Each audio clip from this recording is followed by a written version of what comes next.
자, 그럼 종합 토론을 빛내주실 6분을 여러분께 소개해 드리겠습니다.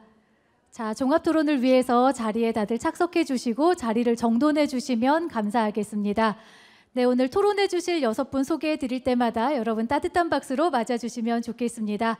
자, 먼저 국가평생교육진흥원 평생교육정책본부의 변종임 본부장님께서 좌장을 맡아주셨습니다.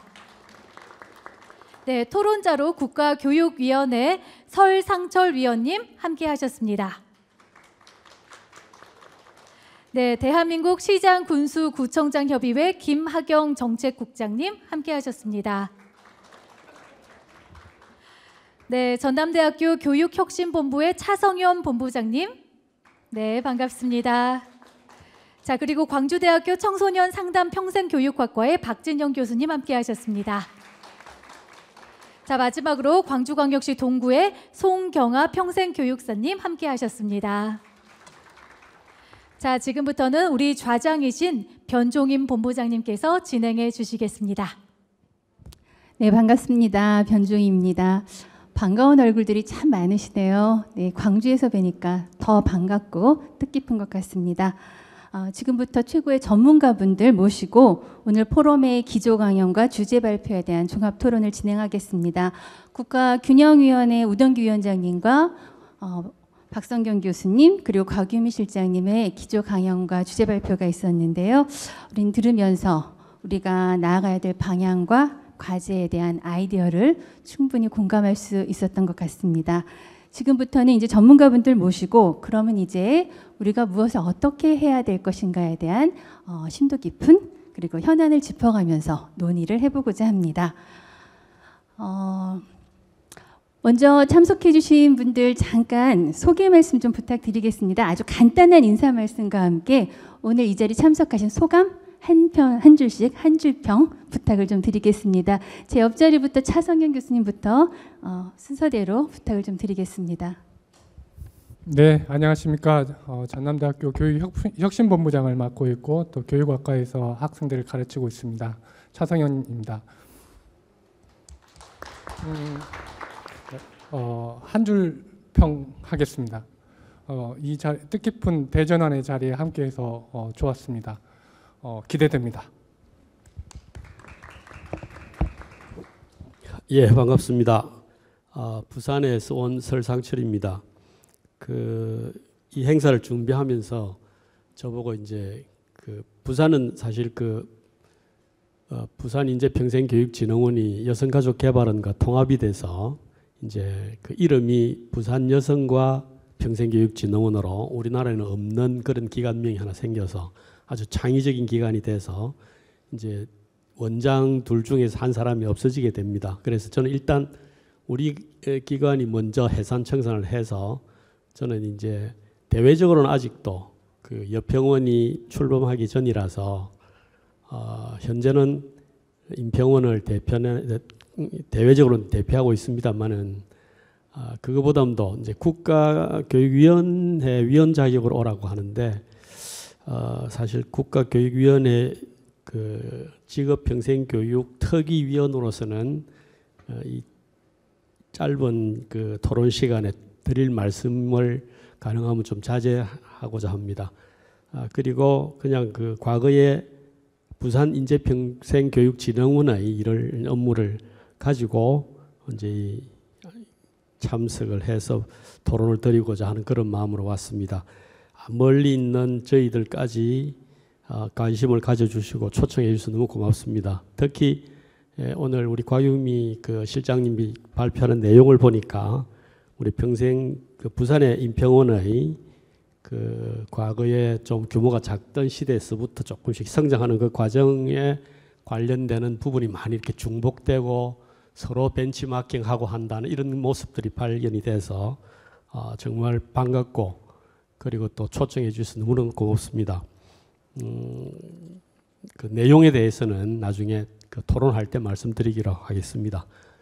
초청해 주셔서 고맙습니다. 네, 안녕하세요. 광주대학교 청소년 상담 평생교육학과 교수로 재직 중인 박진영이라고 합니다. 안녕하세요. 네, 오늘의 한 줄평인가요? 네.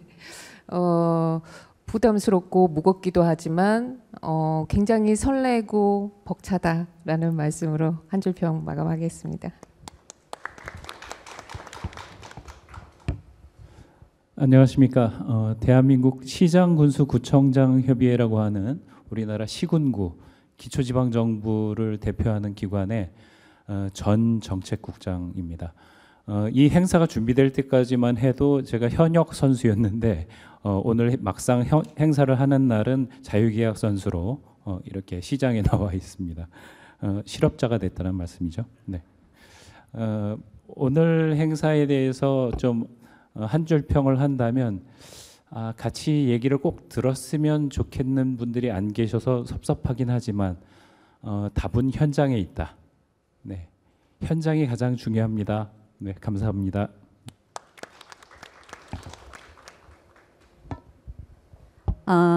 아마 제가 말을 드리는 가장 높은 그 자리인 것 같아요. 굉장히 어려우신 선배님들 모시고 제가 이렇게 한 목소리를 낼 수 있다는 것에 대해서 굉장히 자랑스럽게 생각하고 광주에 있는 것이 정말 오늘 굉장히 자랑스러운 그런 날인 것 같습니다. 현장의 목소리를 잘 내라는 의미에서 저를 아마 이 자리에 불러주신 것 같아요.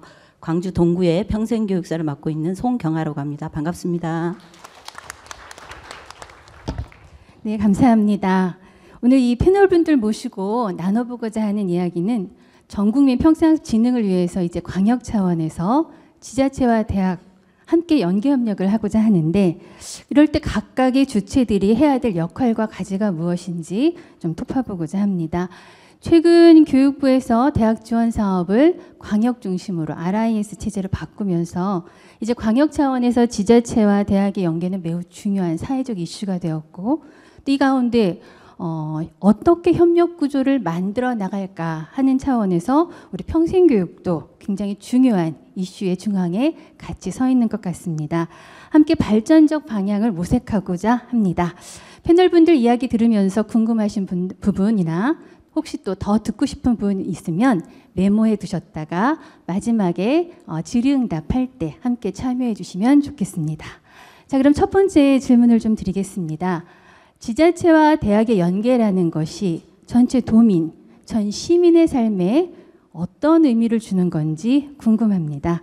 먼저 국가교육위원회 위원으로 활동하시는 설상철 원장님께 좀 여쭤보고 싶습니다. 지자체와 대학의 연계라는 것은 무엇을 의미하는지 원장님 답변 부탁드립니다. 예, 우선 아까 이 행사를 보고 느낀 소감 부분에 조금 더 말씀드리고 싶은 부분이 있어서 말씀을 드리면서 그 답을 하겠습니다. 예, 이 광주 인재평생교육진흥원 인재가 갖다 붙기로 했다면서요. 예, 광주 인재평생교육진흥원이 마련한 이 행사가 물론 이제 국평원도 같이 했지만 지방시대 2.0에서 국가에서 광역으로라고 하는 이런 세부 제목에서 볼 때 광주 인평원이 우리나라의 인구 구조 변화 그리고 자치분권의 관점에서 적절한 정책 방향이다라고 저는 평가하고 싶고 그게 착안을 잘 하셨다 하는 그 말씀을 먼저 드리고 싶고요. 그리고 교육부의 5차 평생학습 진흥 방안에서 지자체를 중심으로 해가지고 지역의 대학이나 기업과 또는 유관기관들이 참여해서 지역 평생학습 거버넌스를 재구축하는 그런 방향으로 평생교육을 진행해 가겠다는 것이 전체 기조에 쭉 흐르는 아마 내용인 것 같습니다. 이제 이렇게 되면 첫째 쉽게 얘기하면 진흥의 속도가 좀 가수화되지 않겠나 하는 그런 특징이 있다고 볼 수 있습니다. 저도 부산에서 한번 대학에서만 교편만 잡다가 막상 현장에 나가서 평생교육의 어떤 필요성을 느껴서 이런 사업을 한번 해보겠다 했을 때 평생교육진흥원만 독립된 재단으로서 사업 비즈니스 모델을 만들어서 막 추진을 해볼 때 해봤을 때 이게 연계가 되지 않으면 혼자서 우선 그 출자 출연 기간은 사업비를 주지 않으면 사업을 못 합니다. 그다음 평생교육 진흥에 관련되는 평생교육사들이 이렇게 협조해주지 못하면 이게 사업이 진행이 잘 안 된다는 그런 경험을 한 적이 있습니다. 그 국가교육위원회에서도 지금 문제가 되는 것이 아까 우리 그 국가균형발전위원장님께서도 하셨듯이 이제 윤 정부의 기조가 교육을 통해서 지역 균형 발전을 하겠다 이런 것에 굉장히 저는 그 환영하는 그런 마음이 있는데요. 그것이 그 여러분도 잘 아시다시피 좀 그 교육학 전공하신 분들 앞에서 요령 흔드는 격인데 애 듀케어 할 때 듀케어를 여러분 정말 하고 있느냐? 박성경 교수님께서 발표한 것 중에 그 학습자들이 조그마한 메모 하나를 남겨주고 그 메모에 아주 울컥했다는 느낌을 받을 정도로 그 평생교육의 그 효과라든지 실제 현장에서의 느낌을 그 제가 느끼는 마케팅의 입장에서는 그 당연한 얘기인데 그 평생 학습자는 교육의 입장에서 볼 때 분명히 소비자인데 소비자가 당연히 만족하고 그 만족을 끌어내야 되는데 그 듀케어의 과연 여러분 평생 교육사들이 또는 우리가 교육을 맡고 있는 사람들이 그런 소비자의 그 근저에 있는 마음속 근저에 있는 그런 니즈나 완저를 살피고 하는지 아니면 그냥 공급자 입장에서 아마 이런 거 필요할 거야 라고 교육을 했는지 이제 이런 것들이 한 기간만 가지고 하게 되면 공급자 위주로만 하게 되면 이게 독단으로 흐르거나 현실에 안 맞는 교육이 되거나 또는 그냥 교육을 하나의 시혜적 복지로 여기지 않아지느냐 이런 생각이 듭니다. 그래서 그런 것들을 우리는 쉽게 극복할 수 있지 않겠느냐.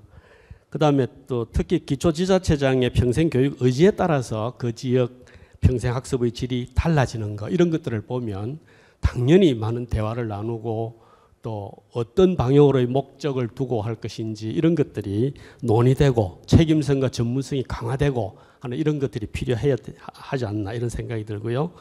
또 앞으로 아까도 얘기했지만 바우처가 이제 틀림없이 그 우리 국평 원장님도 와 계시지만은 이 바우처가 각 광역지자체로 넘어가면 아무래도 국평원에서 하는 일이 하나씩 줄어들게 됩니다. 권한과 기능이 조금씩 축소가 되겠습니까? 그렇다면 그럼에도 불구하고 우리 원장님께서 이 바우처를 넘기는 게 좋겠다라고 아마 교육부하고 얘기가 됐는지 금년부터인가 내년부터 5개로 확대된다는 말을 내가 들었어요. 그렇다면 그건 아주 이 핵심 과제인 우리들의 핵심 과제인 평생학습의 집중진흥지구의 그런 어떤 확장이라든지 이런 면에서도 이 거버넌스의 필요성이 자꾸 증대할 겁니다.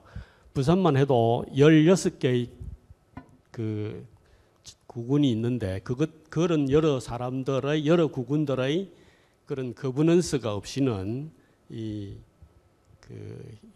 협력하고 협업하는 이런 어떤 그 형식이 없으면 상당히 이렇게 중구난방이 되지 않겠느냐 하는 이런 점에서 그 좋은 장점이 있다고 저는 생각을 합니다. 네, 감사합니다. 예. 이번에는 오랫동안 시군구청 기초자치단체 입장에서 활동해 오신 김학영 국장님께 여쭤보겠습니다. 기초자치단체 입장에서는 대학과 지자체 연계를 어떻게 생각하시는지요? 오늘 행사 자체가 많은 좀 시사점이 있는 것 같습니다. 저는 평생교육을 선언하고 평생교육을 이야기하는 자리에 국가균형발전위원회 위원장께서 오셔서 기조발제를 하셨어요. 저는 이거 자체가 현재 평생교육을 바라보는 그 중앙과 지방정부와 또 학교와 우리의 문제의식이 담겨 있지 않나 하는 생각을 해봅니다. 저는 오늘 이 행사를 쭉 보면서 우리의 평생교육이 지금 오늘 이 자리에서 논의되는 과정에서는 두 가지가 있는 것 같아요. 양면적인. 첫째는 절박함. 두 번째는 따뜻함. 이게 지금 혼재되어 있고 그 다음에 두 가지가 다 목표로 설정되어 있는 것 같다 하는 생각을 해봅니다. 근데 여러분께 하나 여쭤볼게요. 느끼시기에 절박함 쪽이 컸나요? 아니면 따뜻함 쪽이 컸나요? 따뜻함? 절박함이겠죠. 우리 광주 계획을 발표하시는 그 서두에서도 인구 소멸, 인구 절벽을 분석을 하셨어요. 굉장히 심각한 문제입니다.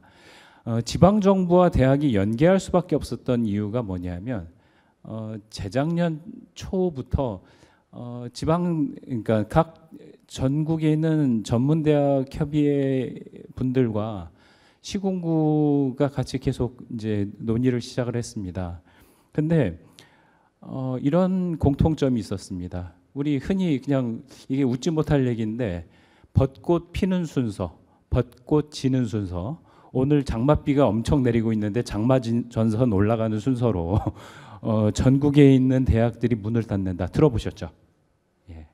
근데 이 고민을 대학들만 하고 있는 게 아니잖아요.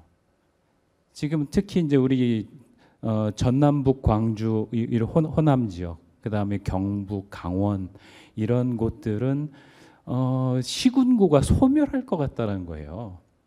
인구가 줄어들어서 소멸한다기보다는 사실은 더 그 근본적인 부분은 뭐냐면요, 청년들이 떠나가요.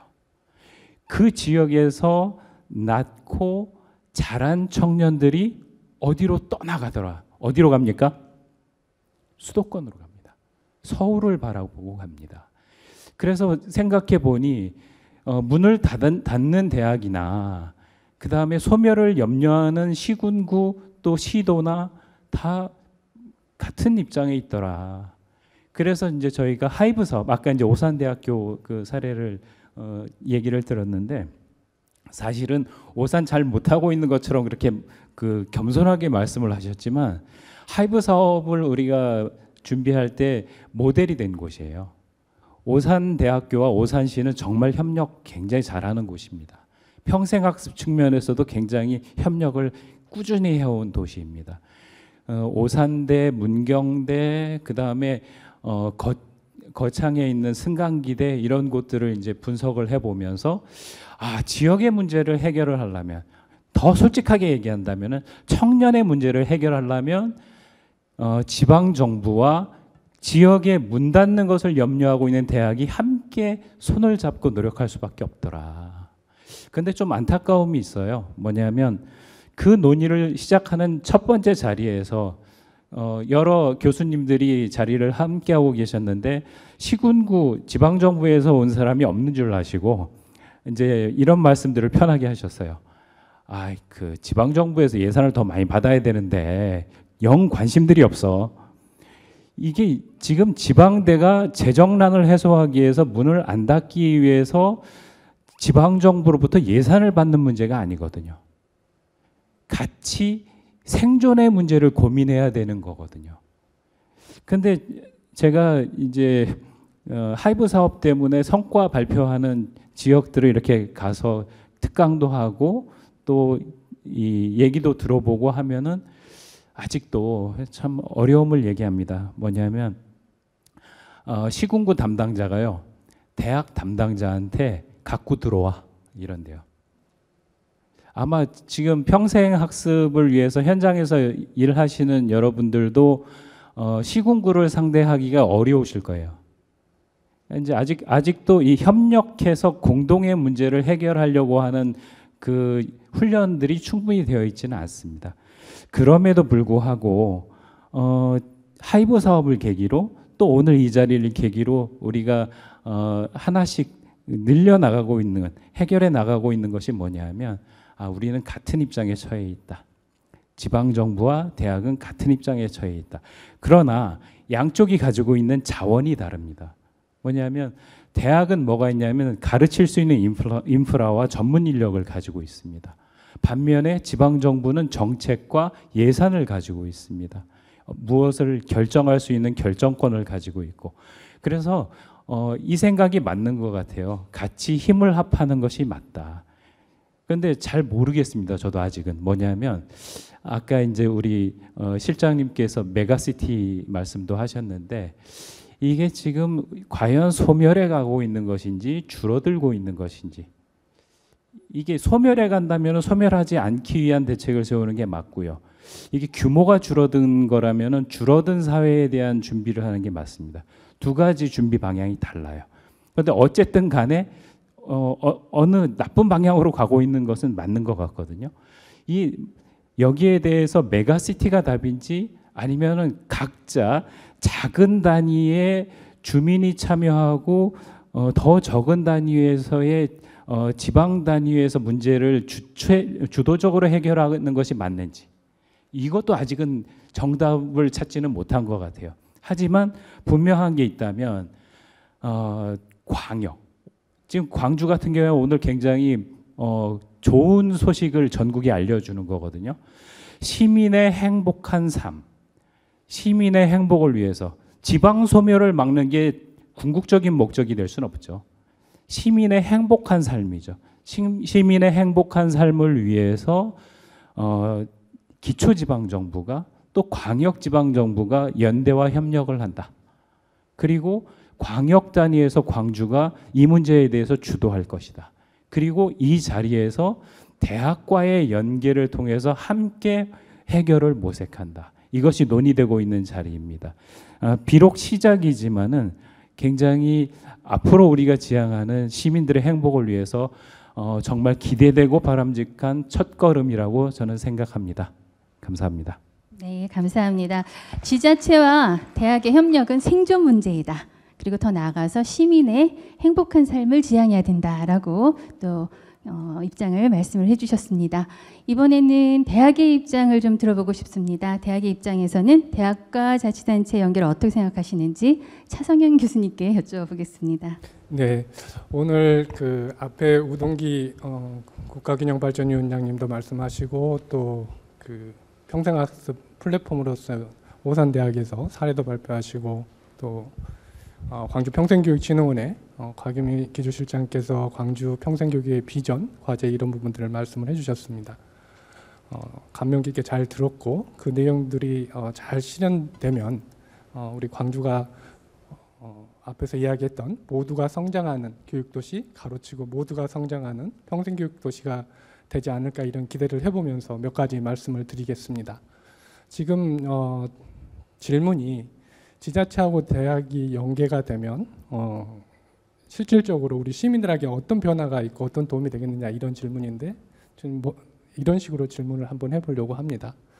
대학하고 지자체의 연계를 왜 지금 와서 이야기하는가, 이 질문에 대한 답이 하나 있어야 될 것 같고요. 또 하나 답은 그러면 광주, 우리 지금 광주 이야기를 하니까 광주는 지자체하고 대학하고 연계를 잘 하고 있느냐, 그러면 안 되고 있으면 앞으로 우리는 무엇을 준비해야 되느냐, 평생교육의 관점에서. 앞에 첫 번째 질문은 대학하고 지자체의 연계 협력이 왜 필요하냐, 지금 와서 왜 이런 것들이 강조되고 있느냐 하는 부분들은 앞에서 많은 부분들이 말씀을 하셨던 것 같아요. 가장 큰 이슈는 지역 소멸입니다. 인구 감소, 저출산, 고령화, 과학기술의 발달 등 여러 가지 요인에 의해서 지역 소멸의 위기에 겪고 있고, 이 지역 소멸의 위기는 대학도 마찬가지입니다. 말씀하셨지만 그동안 대학은 교육하고 연구라는 이 큰 역할들을 이 사회에서 수행해 왔고, 지자체는 그 외의 영역의 행정 영역에서 다양한 서비스를 제공해 왔지요. 사실 지자체하고 대학의 연계에 대해서 서로 관심이 없었어요. 대학은 대학의 나름대로 일을 했고 지자체는 지자체 나름대로 일을 했고, 우리가 연계해야 될 필요가 뭐가 있느냐, 연계의 필요성을 몰랐답니다.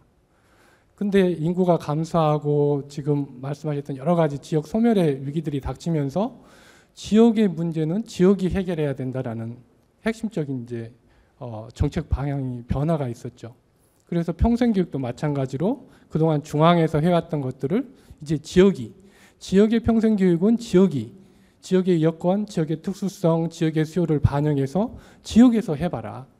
그래야지 지역 주민들을 위한 평생학습 실현되지 않겠느냐, 이제 이런 취지로 그 지자체와 대학의 연계가 강조됐죠. 광주 지역은 두 번째 질문입니다. 광주 지역은 그럼 지자체하고 대학이 연계가 잘 하고 있었냐? 사실 이제 제가 한 2년 동안 앞에서 이제 그 진행자께서 말씀하셨지만은 광주 전남 지역혁신 플랫폼이라는 그 플랫폼 사업에서 대학교육혁신본부장을 겸임을 했었습니다. 이게 이제 지자체하고 대학의 연계의 출발점인데요. 사실 서로를 잘 모릅니다. 대학은 지자체를 몰랐고 지자체는 대학을 몰랐고 그래서 되게 힘들었습니다. 근데 2년 정도 지나니까 조금은 서로의 마음들의 문을 열고 서로 이해하고 지역의 문제를 해결하기 위해서 대학과 지자체가 함께 해야 된다는 그런 목표의식을 같이 공유하고 지금은 열심히 하고 있는 걸로 알고 있습니다. 지자체하고 대학이 이제 연계를 하면 뭐가 좋아질 건가? 대학이 평생교육의 관점에서 지자체하고 연계하는 것은 앞에 사례 발표에서도 있었지만은 결국은 고등, 평생, 직업교육과 관련된 역할들을 대학이 수행할 수밖에 없습니다. 대학에는 말씀드렸던 것처럼 다양한 학과가 있고 다양한 전공이 있고 또 신기술 분야의 여러 가지 기술들을 익힐 수 있는 인적, 물적 인프라를 갖춘 종합 컴플렉스입니다. 여기에서 성인 학습자를 대상으로 해서 이분들이 새롭게 기술을 익히고 그 기술을 익혀서 또 배움을 통해서 이 지역의 기업에 취업하고 일자리를 찾고 그래서 이 지역을 떠나지 않고 또 이 지역에서 본인이 원하는 삶을 살 수 있는 그런 기회가 더 확장적으로 제공되지 않을까 하는 그런 생각을 해봅니다. 네, 이상입니다. 네, 감사합니다. 고등평생 직업교육이 전문화가 더 이루어질 것이다 라는 기대감을 갖게 해주셨습니다. 세 분 말씀 들으면서 대학과 지자체의 연계 협력이 필요하고 중요하고 또 우리 지역 주민들의 삶이 나아질 거다라는 거에 대한 이야기를 주셨는데요. 그럼 이제 두 번째로 질문으로 넘어가고자 합니다. 그렇다면 대학과 지자체의 협력이 잘 이루어지기 위해서 대학과 지자체는 각각 어떤 역할을 준비하고 담당해야 되는지 그런 이야기를 나눠봤으면 좋겠습니다. 지역 주민들에게는 더 좋은 학습의 기회장을 마련하고 그리고 대학과 지역도 상생 발전하기 위해서 각각의 주체들이 담당해야 될 역할이 무엇인지 오랫동안 대학평생교육연구도 그리고 평생학습도시연구도 가장 전문가로서 활동도 하시고 연구되어 오신 우리 박진영 교수님께 이 해답을 한번 구해보고자 합니다. 네, 광주대학교 박진영입니다. 앞서 오동기 위원장님, 그다음에 박성균 교수님, 그다음에 곽유미 실장님의 말씀에 100% 공감하고 참 감사하다는 느낌을 받았습니다. 이제 그리고 그 김하경 정책국장님이 이제 저랑 결을 같이 하셨는지 아닌지 제가 잘못해서 했는지는 모르겠지만 오늘의 자리에서 제가 느낀 점은 좀 절박함, 따뜻함보다는 절박함, 이게 되게 크게 자리를 하고 있구나라는 생각이 들었고 그다음에 굉장히 생존이라는 단어, 이런 단어가 중심을 이루었던 것 같습니다. 제가 찬물을 끼얹는 차원은 아니고 제가 우리 곽유미 실장님이 우리 지역의 유일한 전공 교수라고 말씀해 주셨는데 그렇지는 않은 것 같고요. 그럼에도 평생교육 전공 교수로서 약간 지금 너무 급할수록 기본을 한번 점검해 보자라는 말씀을 저는 드려보고 싶습니다. 물론 진행자님이 말씀해 주신 본부장님이 말씀해 주신 그 내용에도 충실하도록 하려고 하면서 말씀을 드려보도록 하겠습니다.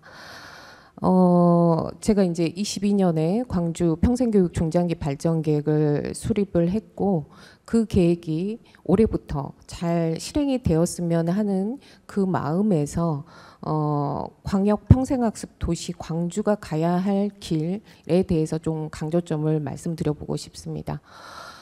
그 중장기 발전 계획에서도 제가 가장 강조했던 건 지역 혁신과 성장에 있어서 평생교육이 이제는 핵심 기제가 되어야 된다라고 하는 그 전제. 그렇지만 전공자로서 굉장히 따뜻함을 그다음에 지역민이 학습자라는 걸 잊지 말아야 된다라고 하는 그 전제를 강조했었습니다. 근데 이제 광주가 제가 계획을 세우면서도 사실 굉장히 부담스럽기도 하고 현재는 상황이 그거는 아니었으니까 앞으로 미래를 내다보면서 평생교육이 그러한 역할을 해야 되는데 이제 제가 너무 앞서 나가는 건 아닌가라고 하는 그런 부담감과 갈등 상황도 사실 있었습니다. 그럼에도 불구하고 이제 그 내용이 중심을 이루긴 했습니다. 그래서 저는 광역 평생학습 도시로서 광주가 우리가 오늘 하루 내내 오후 내내 얘기하고 있는 지역 혁신과 성장에 있어서 평생교육이 하나의 해법이어야 된다라고 하는 그런 인식의 전환을 하는 거, 이게 가장 광주가 넘어야 할 큰 산이 아닌가라는 생각이 듭니다. 뼈 아프지만 그게 현실인 것 같습니다. 이제까지 우리가 그렇게 하지 못했던 건 평생교육에 대해서 우리가 인식이 낮았던 건 분명했던 것 같고요.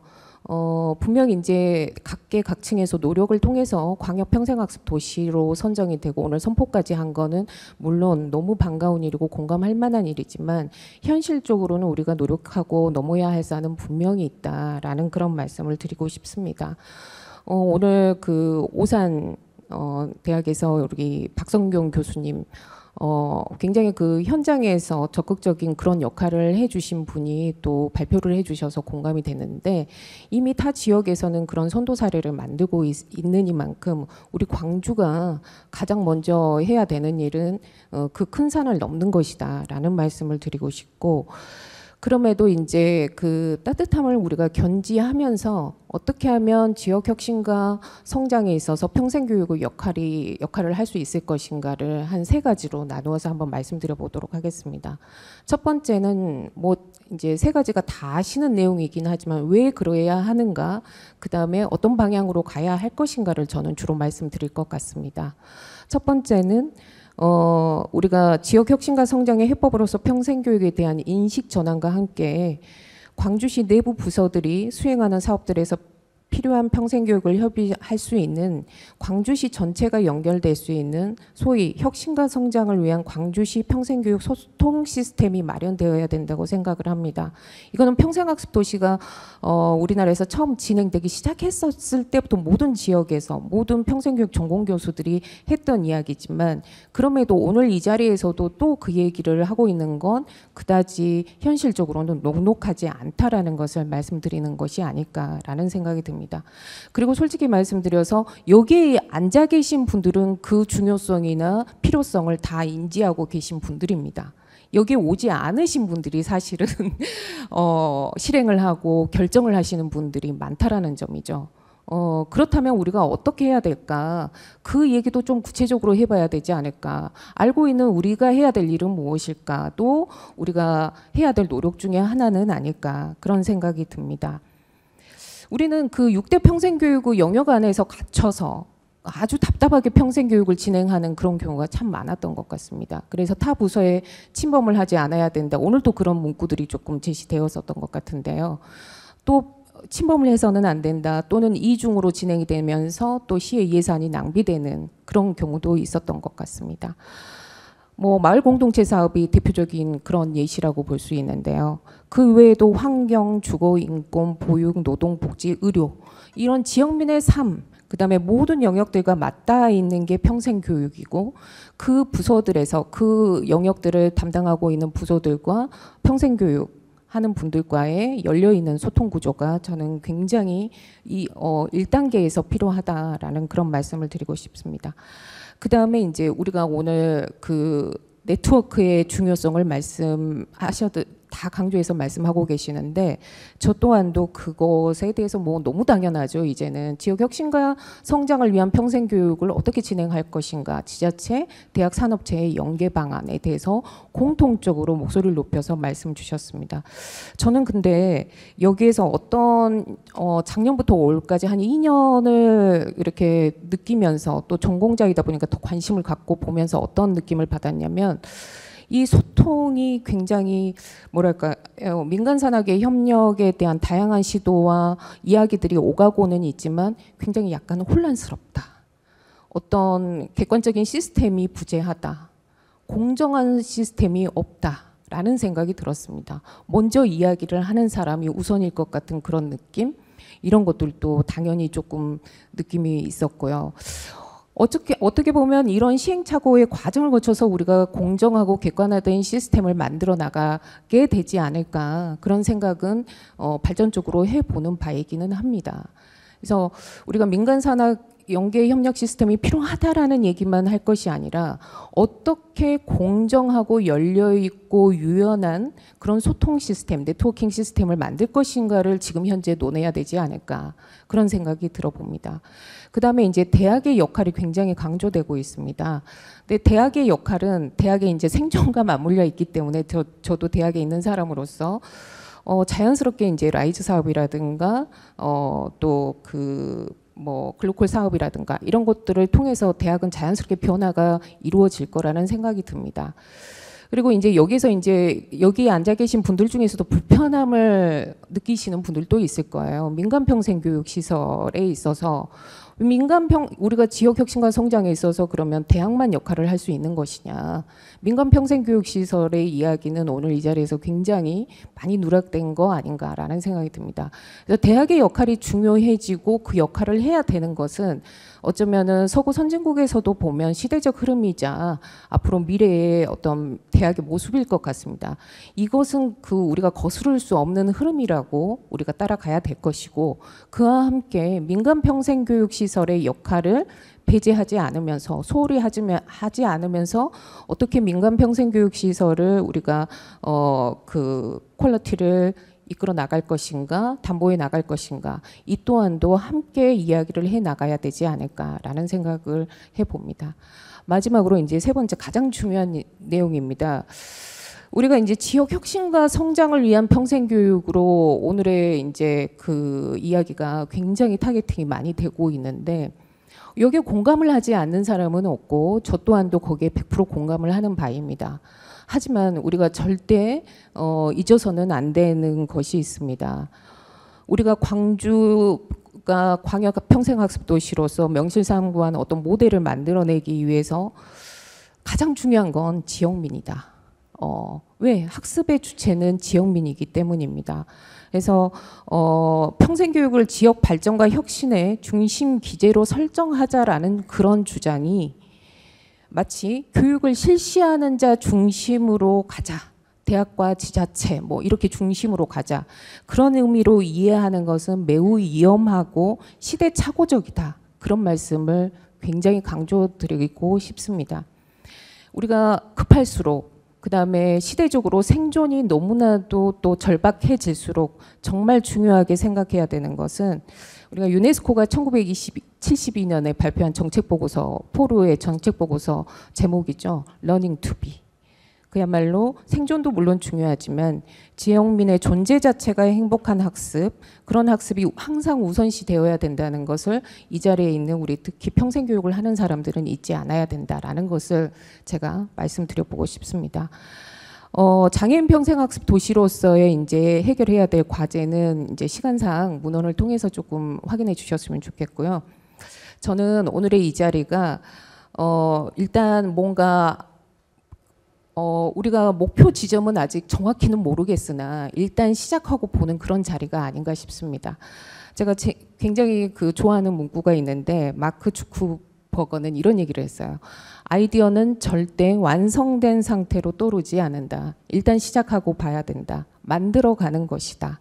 오늘의 이 자리가 광역평생학습 도시로서의 미래를 만들어가는 그런 첫 시작의 자리가 아닌가라는 그런 바람을 말씀드리면서 마치도록 하겠습니다. 감사합니다. 감사합니다. 소통 시스템과 네트워크의 중요성, 그리고 우리가 살짝 놓치고 가지 않나 하는 이 민간과의 협력, 지역 주민 중심의 사고에 대해서도 짚어주셨습니다. 자, 이번에는 우리 학습도시 현장에서 가장 활발히 활동하고 계시는 우리 송경아 평생교육사님 의견도 궁금합니다. 지역 주민의 평생학습 위해서 지자체와 대학이 연계 협력할 때 우리 지자체 입장에서 고려해야 될 점들 중심으로 말씀 부탁드리겠습니다. 네, 평생학습도시와 지자체 대학의 연계에 대해서 간단하게 제 의견을 뾰력해 보겠습니다. 여러분 인터넷에서 공유누리라는 것을 한번 쳐보시면 각 공공기관과 공공시설들을 이용할 수 있는 그런 사이트입니다. 체육실이라든가 또 음악실이라든가 또 요리실을 공유 누리 공간에서 주민이 언제든지 실시간으로 예약하고 또 볼 수가 있게 돼 있는 사이트가 있습니다. 그만큼 지자체나 공공시설들은 모든 게 오픈이 되어 있습니다. 그러나 실제적으로 대학의 경우를 한번 보시면 오늘 혹시 대학 관계자들 좀 오셨나요? 네. 대학에 보면 우선 저부터도 조선이공대학이라든가 조선대학이 이렇게 주변에 있는데 대학 시설을 좀 이용하고 싶어도 제대로 알 수가 없어요, 사이트에서. 그래서 일반 주민이 지자체 관계자도 이렇게 대학 시설을 이용하기가 힘든데 지역 주민이 과연 대학을 이용할 수 있을까? 그런 고민을 하게 됐습니다. 캘리포니아 그 체벗 대학인 그 25 라이브라는 시스템을 운영하고 있어요.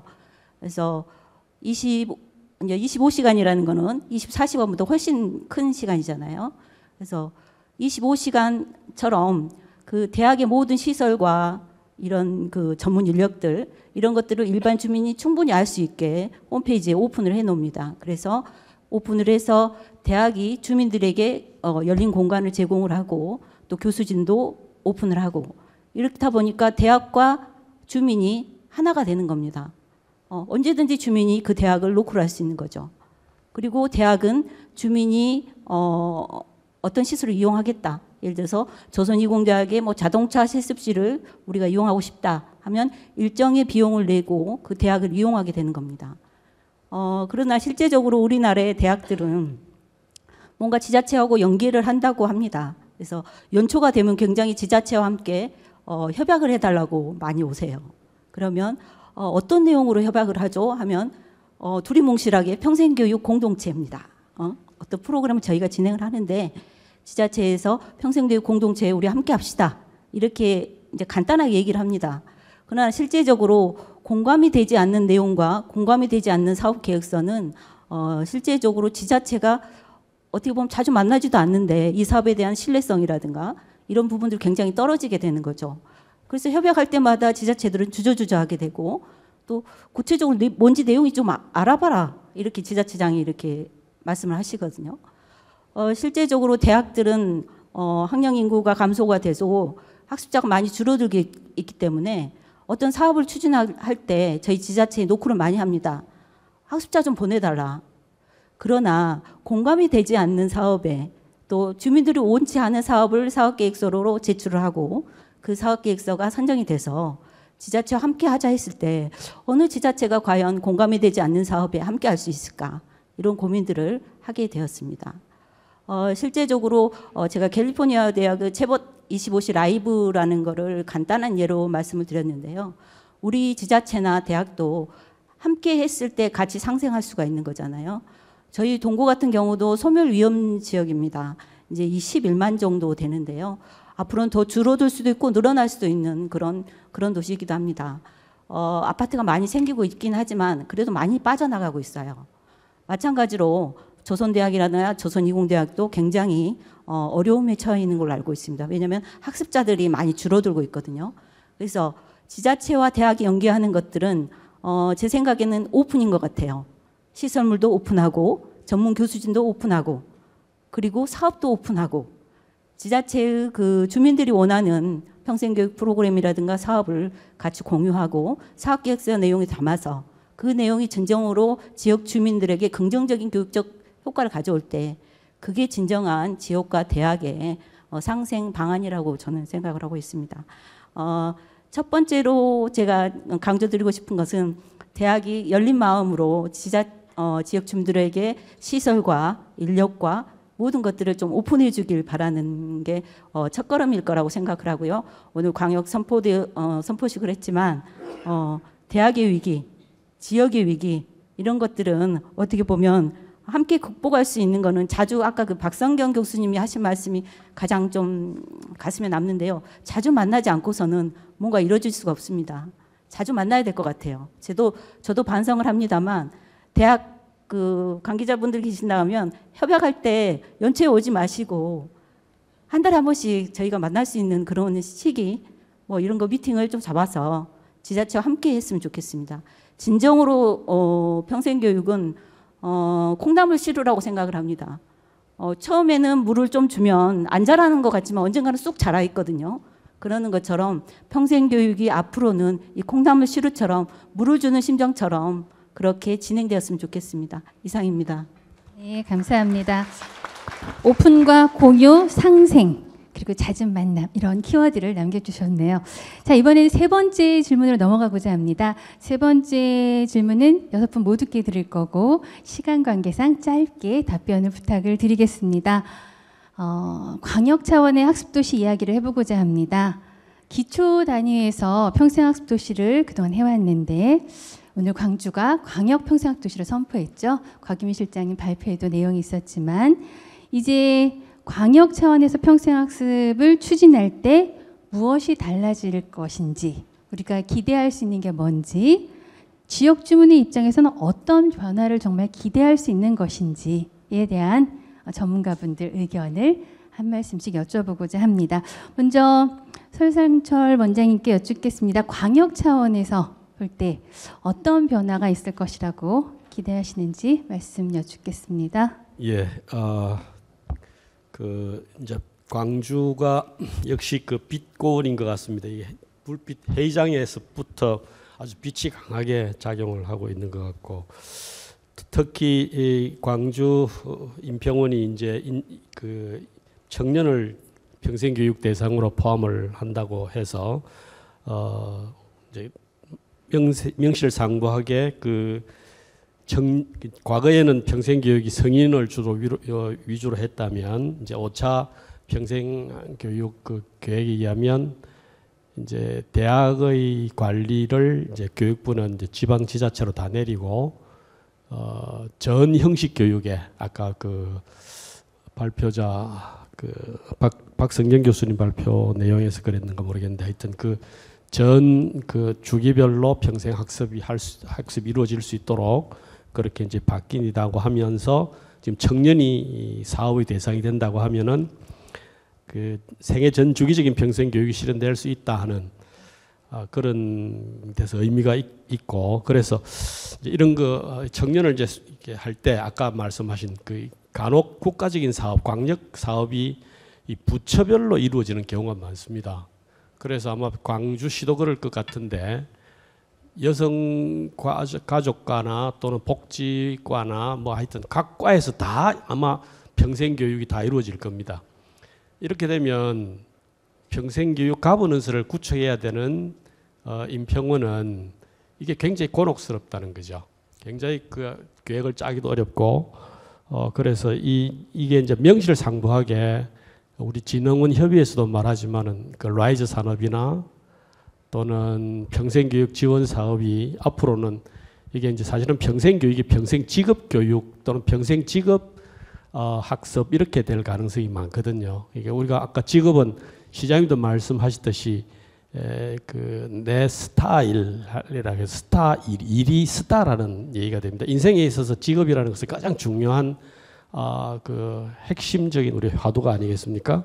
자, 그랬을 때 이제 그것을 그 광역에서 하게 되면은 그 평생에 관한 그 관할 과가 청년 뭐 산학과라든지 청년 지원과라든지 하면서 이 평생교육은 뭐 창조교육과라든지 뭐 교육협력과라든지 이런 데서 하게 되면은 이게 잘못하면은 청년들에 대한 지원 내용을 보면은 경제지능 쪽이 돼서 그 청년에 대한 교육이라든지 잠재 능력을 개발한다든지 우리 평생 교육에서 학습자로서 보고 어떻게 지원할 것인가 하는 데서 관점이 조금 달라져 가지고 그렇게 되는 경우가 많은데 이제 그게 이제 시에서 지원하는 것이 이게 광역 차원에서 제대로 지원이 되려면 물론 국교에서도 그런 문제가 있습니다. 직업 교육이냐 직업 훈련이냐 이걸 어떻게 같은 것 아니냐 다르다 뭐 이런 얘기가 있습니다. 그래서 법을 보면 평생교육법이 있고 직업교육 촉진법이 있어서 법이 다른데 관할 영역이 관할 부서가 다릅니다. 하나는 고용노동부고 하나는 교육부입니다. 이런 것들이 내용을 보면은 그 서로 배치되는 건 없는데도 불구하고 그 대상이나 또는 기능하는 역할에 따라서 법이 달라지고 관할 부서가 달라지고 그렇게 되는 부분이 약간 없지는 않는데 광역 차원에서 평생학습이 구축되면 그나마 평생교육의 허브 역할은 할 수 있지 않겠느냐. 조금 전에 우리 교수님들도 말씀하셨습니다마는 그 교육 그 소비자인 학습자의 요구 욕구나 어디로 무엇을 위해서 내가 학습을 한다는 그런 출구를 자꾸 생각하게 될 건데 그것이 학습 동기가 될 텐데 자꾸만 공급자로서의 그 역할만 평생 학습을 제공하려고 하는 그런 경향이 짙거든요. 그래서 이게 교육자치분권으로 교육자치로 이루어지면 그런 조사 분석들이 광역에서 하면 훨씬 더 잘 안 되겠나. 그 다음에 정책 개발이나 이것이 운영 지원 이런 것도 잘 되지 않겠느냐. 부산은 이런 경험이 있습니다. 그 동백고 사업이라 해서 16개 구군, 이 구군이 많으니까 이게 중구난방이 되지 않도록 하나의 그 가버넌스 체계를 만들어서 우리가 국평원에 3년째 지금 지원을 받고 있습니다. 아마 전국에 유일할 건데요. 이와 같이 이제 광역으로 가면 장점들이 많이 있습니다. 바우처 같은 것도 시군에 사기는 조금 애매한 구석이 있어서 그게 광역에서 가는 게 좋겠고, 그 다음에 아까 방금 말씀하신 그 민간 평생교육업자 문제가 잠시 언급이 되던데 아마 그런 분들이 불만이 많으실 겁니다. 그런 부분에 대해서도 우리가 평생교육사에 대한 교육이나 또는 그 능력이나 또는 어떤 그 잠재 능력들을 개발하는데 광역에서 컨트롤을 하게 된다면 훨씬 더 또 라이즈 산업과 같이 대학과 지자체와 또는 이런 평생학습 단체와 연계를 할 때 어느 한쪽에만 주면 이게 좀 균형 발전이 좀 어려운 경우가 생겨서 이런 것들이 최소한 가버넌스가 돼서 서로 협조하고 쉽게 말하면 군대에서는 향도의 어떤 역할을 하는 어떤 기관이 필요하지 않느냐 이런 측면에서 이게 제대로 이루어지면 훨씬 더 프로그램을 운영하기가 빠르고 효과가 있고 능률적이지 않겠나 하는 생각을 했습니다. 네, 감사합니다. 작은 단위의 문턱을 넘어서 시너지가 날 것이라는 부분에 대해서 강조를 해주셨습니다. 자, 이번에는 기초자치단체 입장을 여쭤보겠습니다. 광역 차원에 추진할 때 기초에서 기대할 수 있는 건 무엇이 있을까요? 김학영 국장님, 송경화 평생교육사님 차례로 답변 부탁드리겠습니다. 광역에서 일하시는 분들이 굉장히 곤혹스러운 경우가 많을 거라고 저는 생각을 합니다. 사실은 지금 중앙정부, 시도, 시군구의 이 체제는 일제강점기에 일제가 식민지배를 보다 효율적으로 하기 위해서 만들어진 체제예요. 그러다 보니까는 이제 현대 요 상황에서 이게 제일 가운데 끼어서 곤혹스러운 게 광역입니다. 이 광역에서는 뭘 해보려고 이렇게 하면은 시군구에서 이래요. 왜 그걸 니들이 해? 그죠? 그래서 현장에서 막 불만들도 많고 반면에 뭘 더 해보려고 하면은 중앙정부에서는 법과 예산을 가지고서 이제 광역이 뭘 하는 거에 대해서 못하게 합니다. 근데 이제 평생학습 이 대전환은 어떻게 보면은 교육부 정책들이 큰 틀에서 지금 그렇게 가는 것 같은데 중앙이 가지고 있는 권한과 예산을 지방에 이제 대폭 이양을 하고 넘기는 그런 것으로 내용을 하고 있습니다. 사실 시도랑 시도 중에 이제 특광역시와 도는 조금 약간의 차별은 있죠. 그런데 그런 면에서 어떻게 보면 이게 이렇게 가면은 이런 효과가 있을 것이다라는 말씀이기도 하고 또 이렇게 했으면 좋겠다라는 당부로 제가 좀 말씀을 드리고 싶은 게 광역에서는요.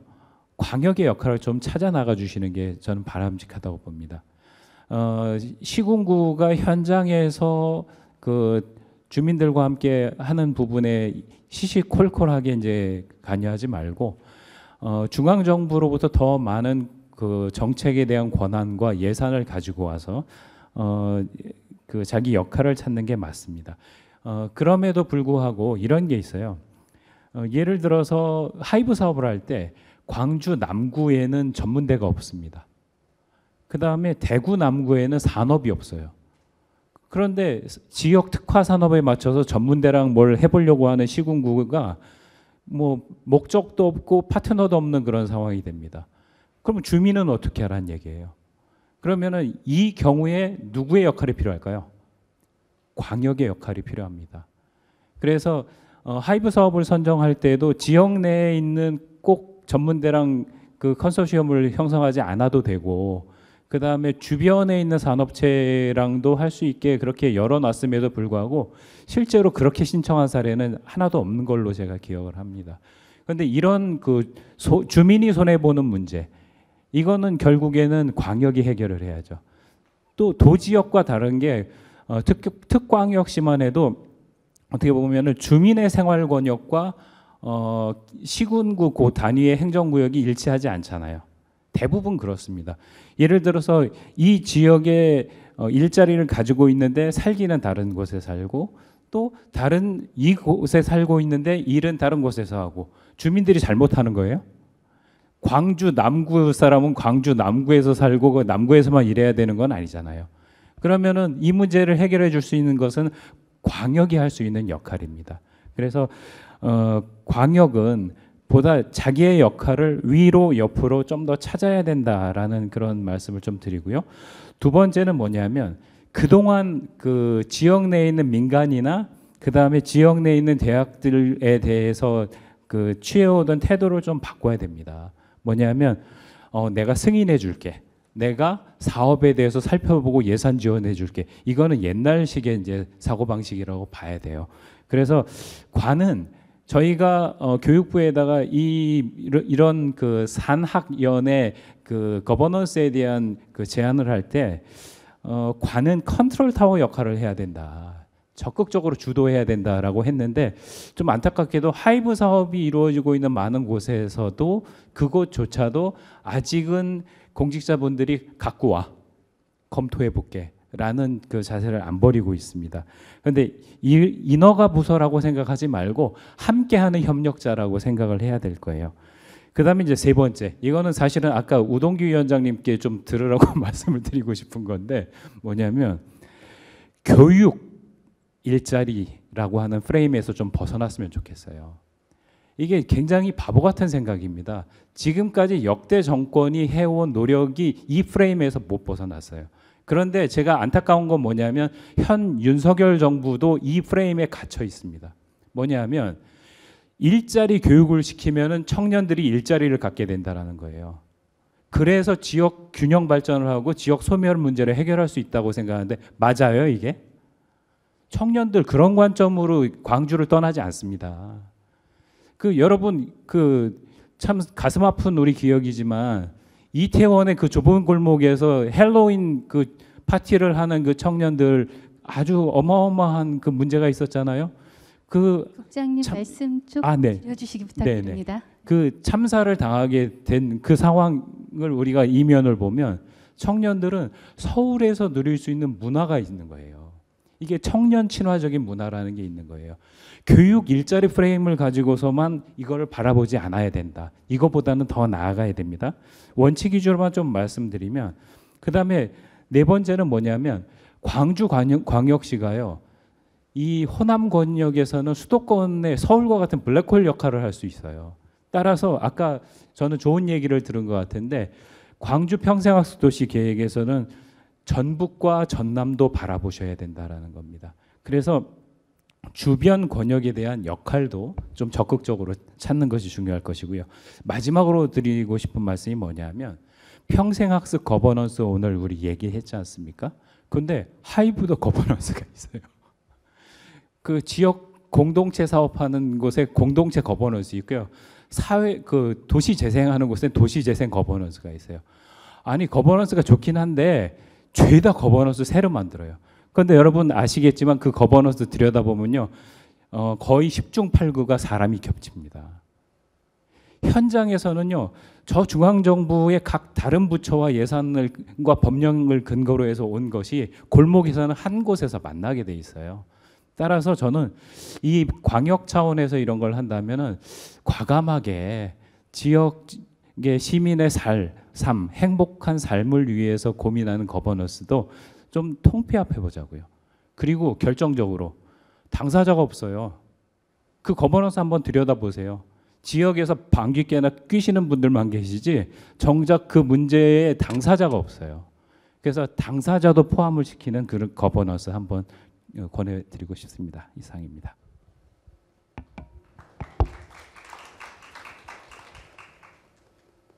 우리 송경 평생교육사님 계속해서 말씀 부탁드립니다.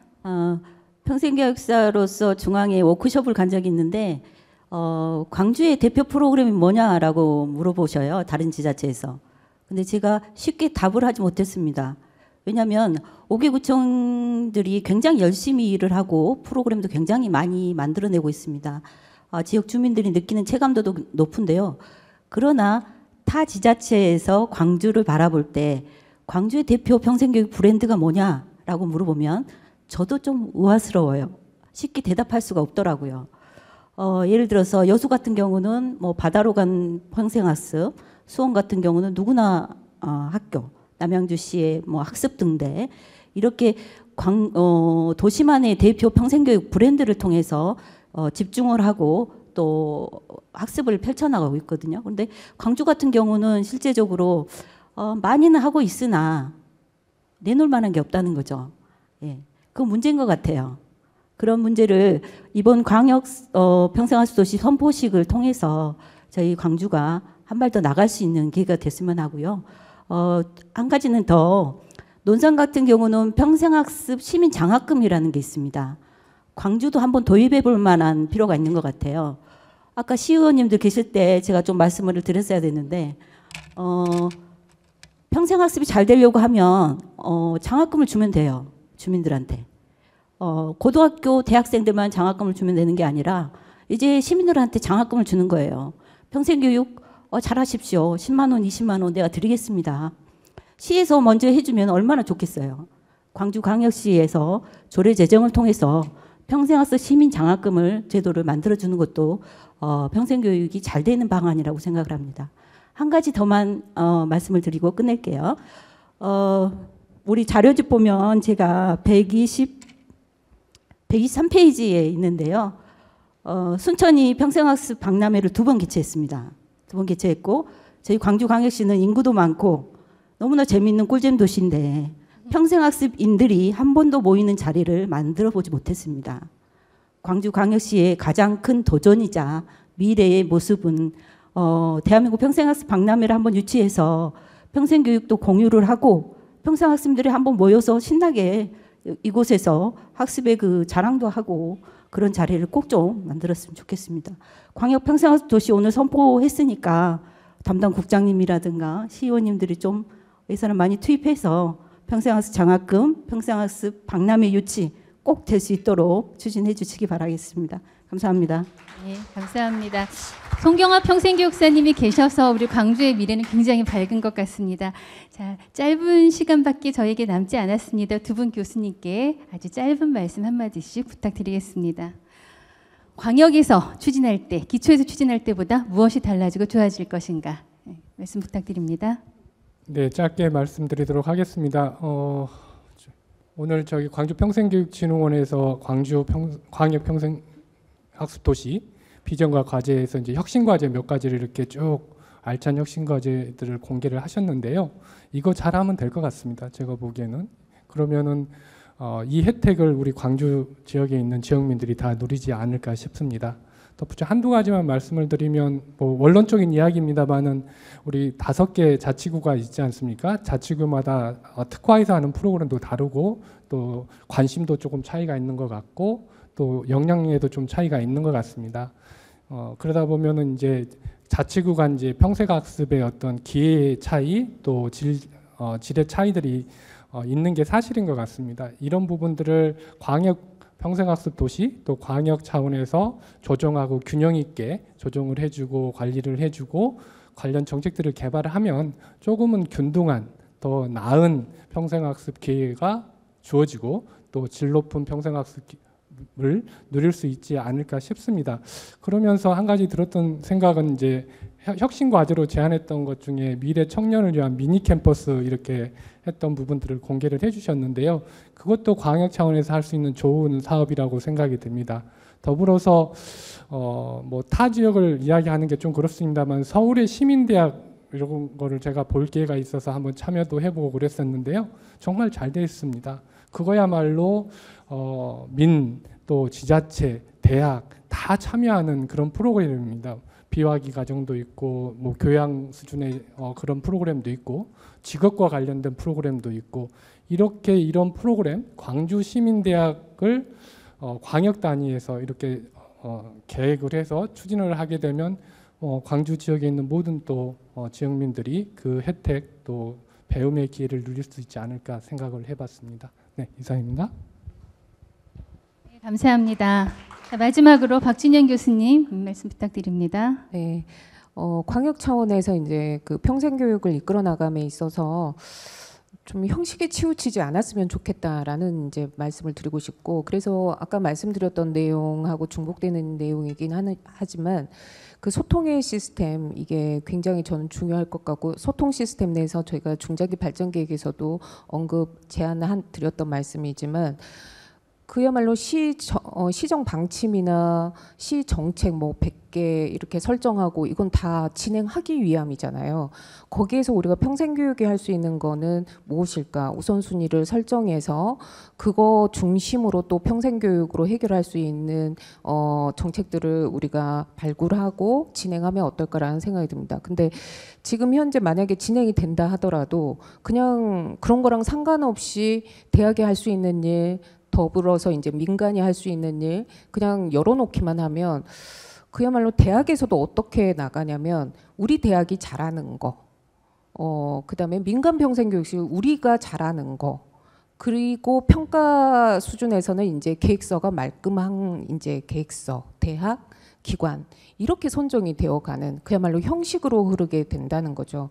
그래서 우리가 처음에 기획부터가 굉장히 소통이 원활하고 그다음에 우리가 설정했던 그런 오늘의 그 공감되는 이런 이야기들이 실현이 되기 위해서는 먼저 준비가 좀 철저해야 되지 않을까, 소통 시스템 내에서 그런 말씀을 드리고 싶고, 그다음에 중장기 발전 계획에서 제가 또 제안드렸던 것 중에 하나인데 지역민 중심으로 또 우리가 이런 지역 혁신이나 발전을 이루어 나가기 위한 한 가지 방법인데요. 시민교육 활성화 차원에서 제안드렸던 건데, 우리가 동아리 지원 사업은 모든 뭐 자치단체가 지금 현재 전국에서 활발하게 진행 중이잖아요.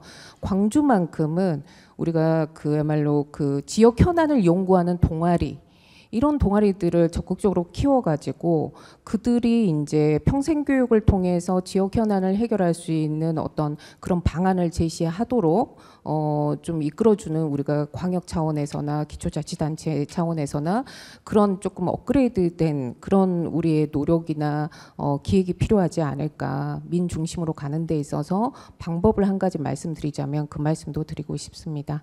네, 감사합니다. 네, 감사합니다. 전체적인 일정이 좀 늦어지면서 시간이 많이 딜레이 됐습니다. 혹시 양해해 주신다면 플로어 토론은 생략하고 구평원과 광주진흥원으로 질문사항 있으시면 보내주시는 것으로 대신했으면 하는데 동의하신 박수 한번 쳐주시겠어요? 네, 고맙습니다.